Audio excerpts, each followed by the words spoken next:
BJD ঘোষণা করেছি রাজ্যসভা প্রার্থী নাম যদি প্রার্থী মান না কবে দুইটি প্রার্থী নাম ঘোষণা করছেন জনে হেউছন্তি সন্তৃপ্ত মিশ্র এবং অন্য জনে হেউছন্তি ডাক্তার দত্তেশ্বর হোতা যাহার নাম চর্চার রয়েছে তেবে এ দুই জনক যেতবে মিলি সারিছি টিকেট যদি দত্তেশ্বর হোতা কথা কহবা তবে মিলিত ভাবে তাঁর নাম ঘোষণা করা যাইছি কিন্তু কেউ দল সহিত কমন রহবে তাহা স্পষ্ট করা যাই নাহি তেবে যেতবে রাজ্যসভা প্রার্থী নাম সামনাকু আসি সারিছি अन्य जो मैंने आशायी रही राज्यसभा लड़ू न पाइबारु बर्तमान तांको मन खट्टा हो जाए सीधा सड़क जदि नेता मान ना कहवा जो मान ना चर्चार रही समस्त प्राय बड़ चेहरा से देवी मिश्र हूँ अतनु शुभेच्छी नायक हूँ संजय दास वर्मा हूँ पूर्व भूपिंदर सिंह जमी कहते जे मु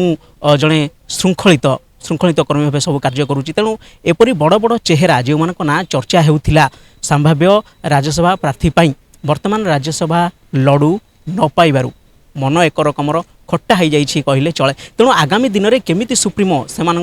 को जिणवे केमिति से अंचल संगठन मजबूत कर रखापी प्रतिश्रुति देवे कारण पंचायत निर्वाचन आउ बेसी दूर नुहे मात्र 7 मास पर सीधा सड़क कहवा तेज 2027 प्रारंभ में संभावना जेहेतु रही तेणु एमाने समस्ते राज्यर बड़ बड़ चेहरा एवं एमाने बहुत यथेष्ट अभिज्ञता रखिंट तेणु एमानंकर वर्तमान रणनीति कौन रहिबो एमानंकु नवीन पट्टनायक केमिति मनइबे जो माने राज्यसभा जीवापाई मन भितर आशा करथिले बा लब्बीरे रहिथिले तेणु आगामी दिन में कौन हेबो बीजेडी रो रणनीति केमिति एमानंकु संतुष्ट सब करा जिवो ताहा निश्चित देखिबार कथा। भुवनेश्वर कैमरामैन प्रताप सह प्रभात राउत मोबाइल न्यूज 24/7।